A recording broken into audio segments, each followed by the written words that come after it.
দর্শক, দেশ বিদেশের যে যেখান থেকে আমাদের নিয়মিত আয়োজন এশিয়ান টেলিভিশনের এশিয়ান সংবাদ বিশ্লেষণ দেখছেন, সবাইকে স্বাগত জানাচ্ছি। আমি আসাদুজ্জামান। প্রতিদিনের মতো আজও আমরা আপনাদের এখানে সংবাদ বিশ্লেষণের জন্য কিছু পত্রিকা নিয়ে এসেছি। আমাদের কাছে আজকেও কিছু পত্রিকা আছে, সেখান থেকে আমরা আপনাদের সাথে কিছু হেডলাইন নিয়ে কথা বলবো। তো আমার কাছে আজকে কিছু পত্রিকা আছে, সেখানে আমরা দেখতে পাচ্ছি আছে যুগান্তর, প্রথম আলো, দৈনিক জনকণ্ঠ, দেশ রূপান্তর, নয়া দিগন্ত, আমার কাছে আছে দৈনিক ইত্তেফাক, বাংলাদেশ প্রতিদিন, সময়ের আলো। তো আমরা প্রথমে চলে যাচ্ছি যুগান্তরে। যুগান্তরের প্রথম হেডলাইনটা আজকে এসেছে, আয়নাঘরের রূপকার 22 কর্মকর্তা, পাসপোর্ট বাতিলের নির্দেশ স্বরাষ্ট্র মন্ত্রণালয়ের। এটা একটু পড়ি। তালিকায় রয়েছেন ডিজিএফআই, এনএসআই এর সাবেক প্রধান সহ র্যাবের নিযুক্ত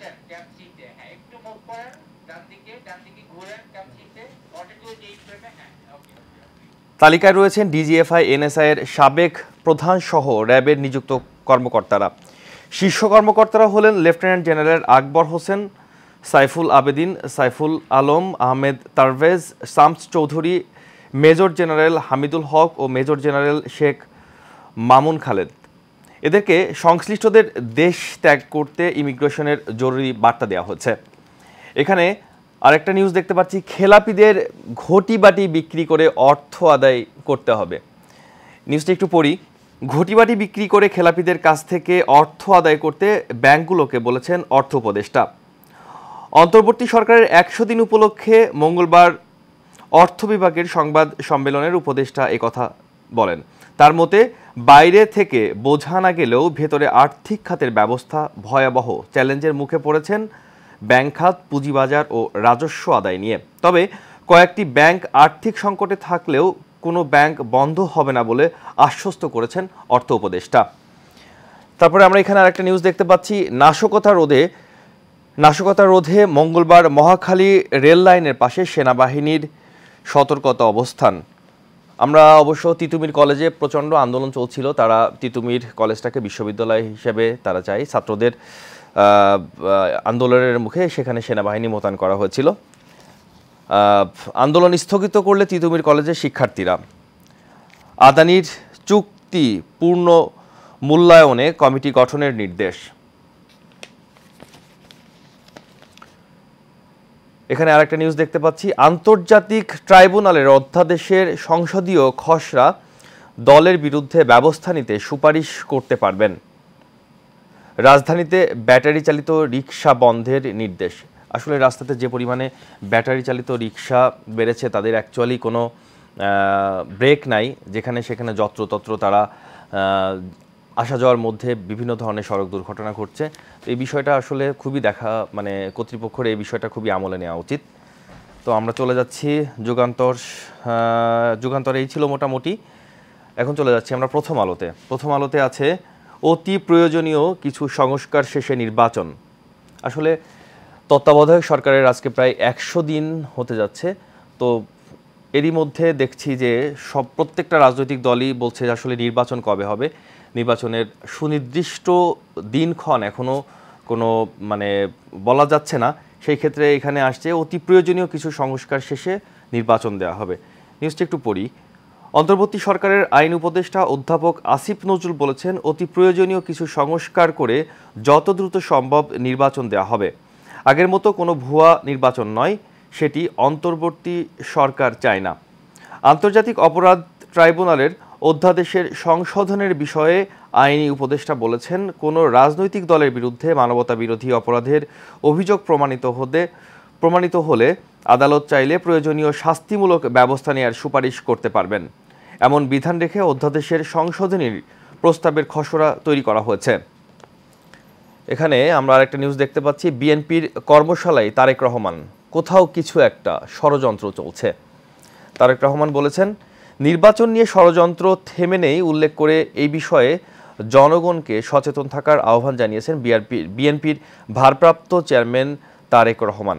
দলের এক কর্মশালায় নেতাকর্মীদের উদ্দেশ্যে তিনি বলেন, ষড়যন্ত্র থেমে যায়নি।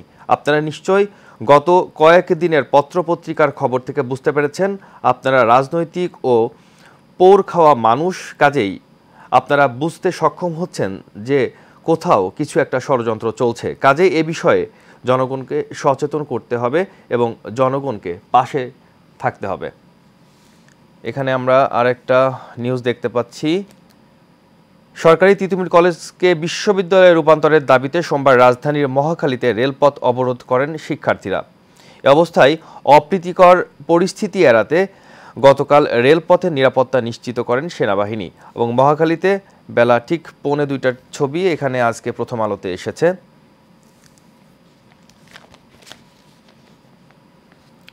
আরেকটা হেডলাইন এখানে করেছে, আওয়ামী লীগকে নির্বাচন থেকে দূরে রাখতে ছাত্র নেতাদের চাপ, বিএনপি কোনো দলকে নিষিদ্ধ করার বিপক্ষে। এমন পরিস্থিতিতে সরকারের উপরও একধারে চাপ তৈরি হয়েছে।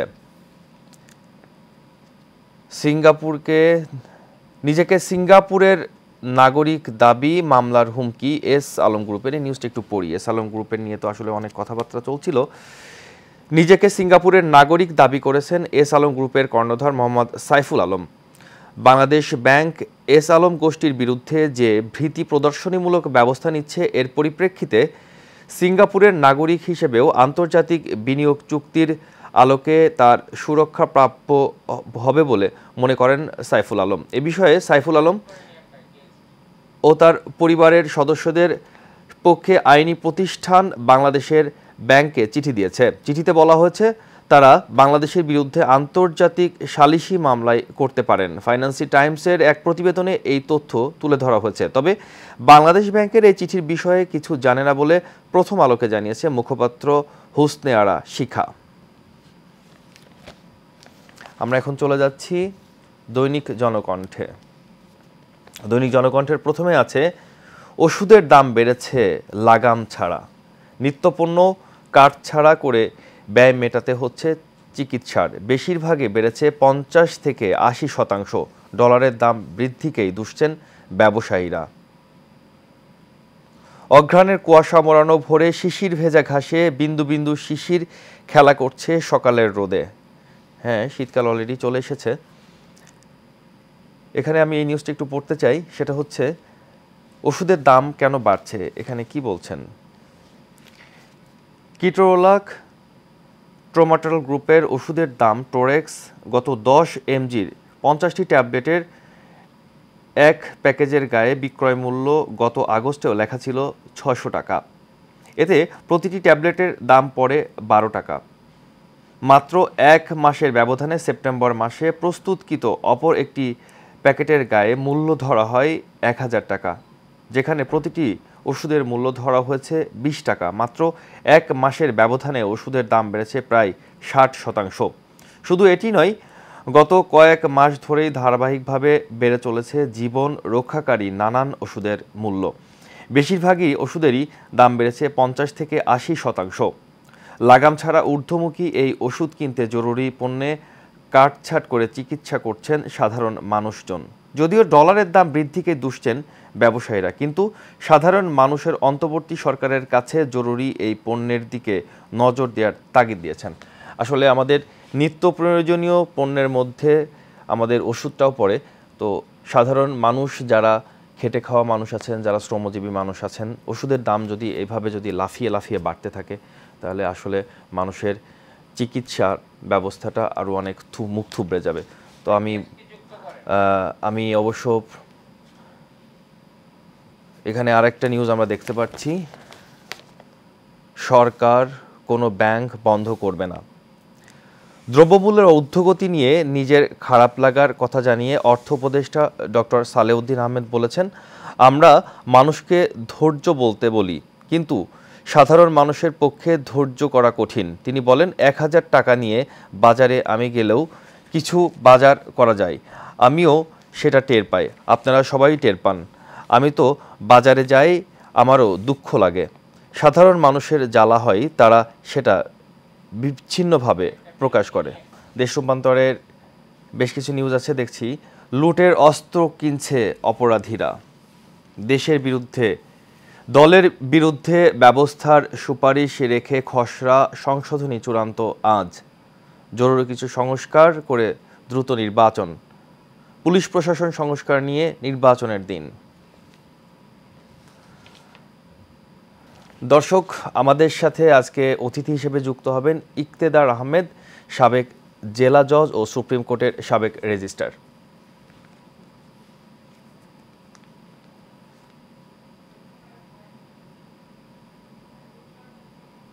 এশিয়ার সংবাদ বিশ্লেষণের এশিয়ান টিভির পর্দায় আপনাকে স্বাগত জানাচ্ছি। জি, আপনাকে ধন্যবাদ।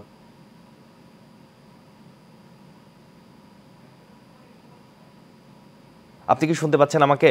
জি, শুনতে পাচ্ছি। জি, ভালো আছেন আপনি? জি, আছি। আপনার কাছে আমার কিছু কোশ্চেন ছিল, সেটা হচ্ছে বিচারপতি সালমা মাসুদ চৌধুরী, বিচারপতি কাজী রেজাউল হক এবং বিচারপতি জহুরুল হক, এই সুপ্রিম কোর্টের যে আইনজীবী, এদেরকে যে কালকে আমরা একটা পত্রিকাতে দেখলাম যে এরা নিজে থেকেই বিচারপতির কাছে নিজে থেকেই একটা পদত্যাগপত্র জমা দিয়েছে। তো আমি আপনার কাছে প্রথম কোশ্চেন যেটা, সেটা হচ্ছে সুপ্রিম কোর্টের হাইকোর্ট বিভাগের এই 3 বিচারপতিকে প্রায় 5 বছর ধরে বিচার কাজ থেকে বিরত রাখা হয়েছিল। আমি একটা বাংলা ট্রিবিউনের একটা নিউজ থেকে আমি এটা দেখলাম। আসলে এই বিষয়ে কেন তাদেরকে এই বিচার কাজ থেকে বিরত রাখা হয়েছিল, এই বিষয়ে আপনার কাছে যদি কোনো তথ্য থাকে, যদি আপনার মাধ্যমে আমরা দর্শকদেরকে দিতে চাই। দেখুন, বিগত সরকার তাদেরকে বিচার কাজ থেকে বিরত রেখেছিল। এখন একজন বিচারপতিকে বিরত তখনই রাখা হয় যদি তার বিরুদ্ধে কোনো ধরনের কোনো অভিযোগ থাকে। তো এখন এই যে অভিযোগ কি ছিল, এটা তো সুপ্রিম কোর্টের কর্তৃপক্ষ বলতে পারবে। সুপ্রিম কোর্টের কর্মরত একজন বিচারক, উনি যদি ওনার পদ থেকে উনি যদি সরে যেতে চান, তাহলে উনি স্বেচ্ছায় রাষ্ট্রপতির কাছে পদত্যাগপত্র পেশের মাধ্যমে এটা করতে পারেন।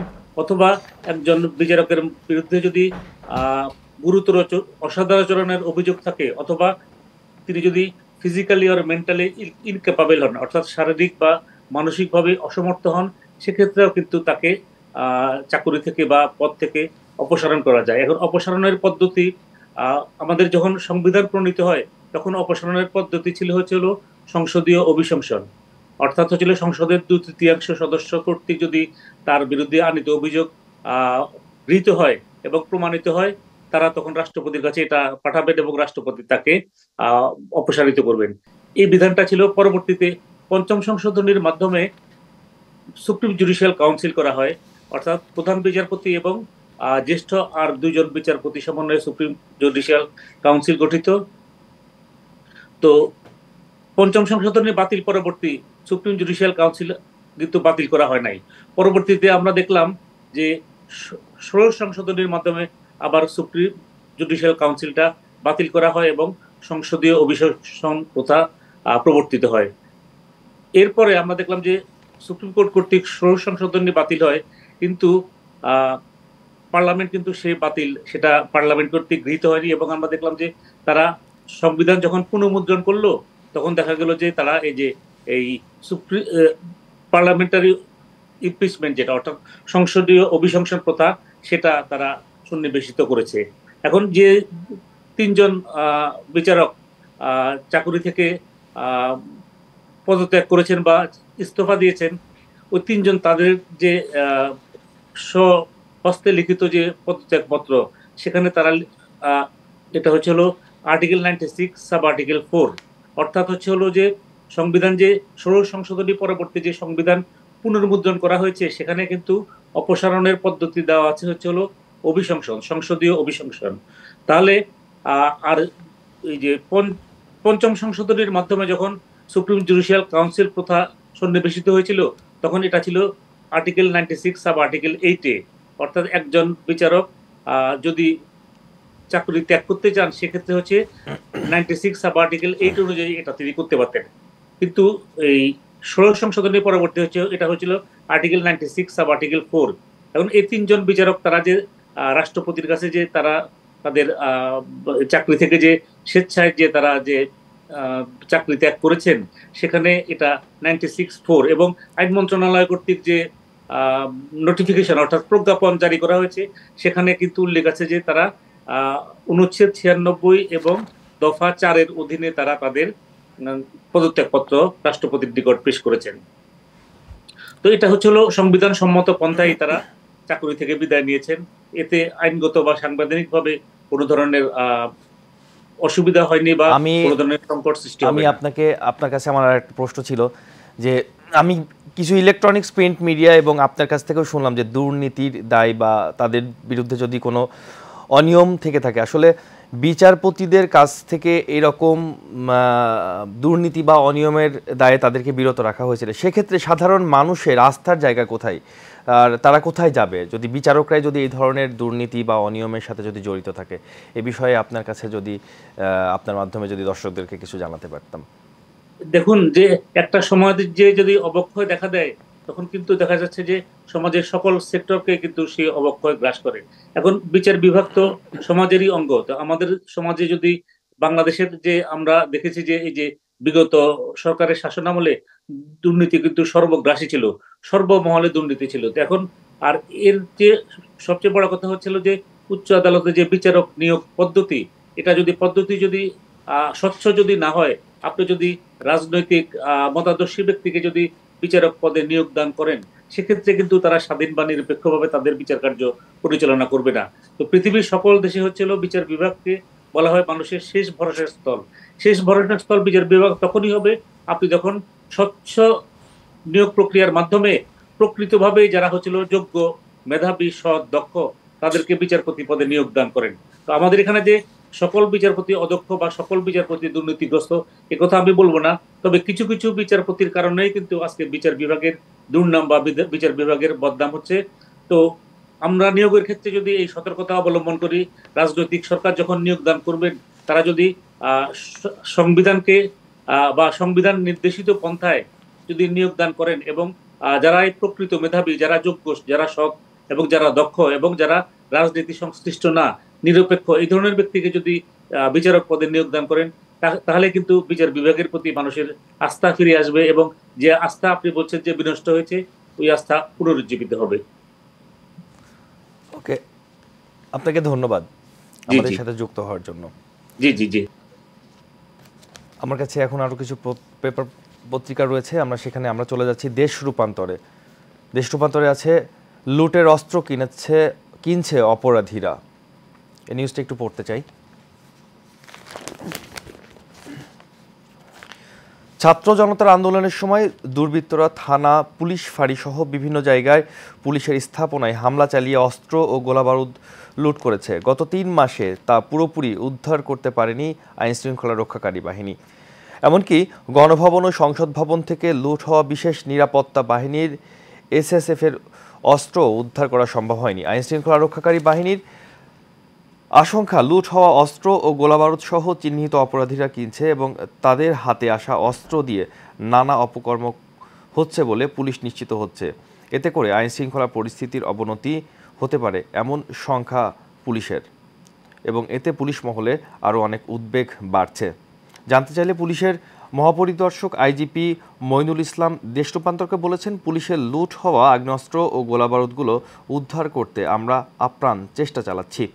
এসব অস্ত্র যাতে কোনো অপরাধীর হাতে না পড়ে সেজন্য নজরদারি বাড়ানো হয়েছে। যারা এসবের সঙ্গে জড়িত তাদের আইনের আওতায় আনার নির্দেশ দেওয়া হয়েছে। গত 5 আগস্ট প্রবল গণ আন্দোলনের মুখে আওয়ামী লীগ সরকারের পতন ঘটে। দেশ ছেড়ে ভারতে চলে যায় প্রধানমন্ত্রী শেখ হাসিনা। সেদিন ঢাকাসহ সারা দেশে পুলিশের স্থাপনাগুলোয় ব্যাপক হামলার শিকার হয়। তো আসলে এই 5ই আগস্টে প্রত্যেকটা থানায়, ম্যাক্সিমাম থানাগুলোতেই হামলা করেছিল। তো ওইখান থেকে যে বিপুল পরিমাণে অস্ত্র লুট হয়েছিল, এখন পর্যন্ত সেসব অস্ত্রগুলো আসলে পুলিশ রিকভারি করতে পারে নাই, এবং এই অস্ত্রগুলো সাধারণ মানুষের হাতে চলে যাওয়াতে এক শ্রেণীর মানুষ এগুলো দিয়ে লুটতরাজ, হাঙ্গামা, দাঙ্গামা, ছিনতাই অনেক কিছু করছে। আসলে এটা যত দ্রুত সম্ভব এই অস্ত্রগুলো প্রশাসনকে এটা তাদের নিজেদের আওতায় নেওয়া উচিত।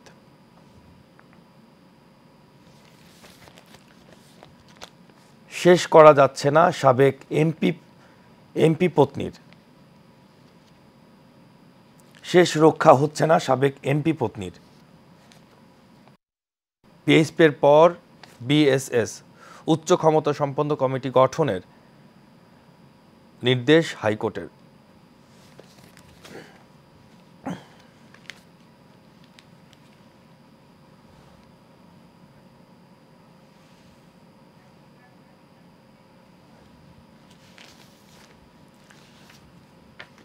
দর্শক, দৈনিক পত্রপত্রিকার খবরাখবর নিয়ে আমাদের বিশেষ আয়োজন এশিয়াদ সংবাদ বিশ্লেষণের আজ এখানে শেষ করছি। দেখা হবে আগামীকাল একই সময় একই অনুষ্ঠানে। ততক্ষণ ভালো থাকুন, সুস্থ থাকুন সবাই।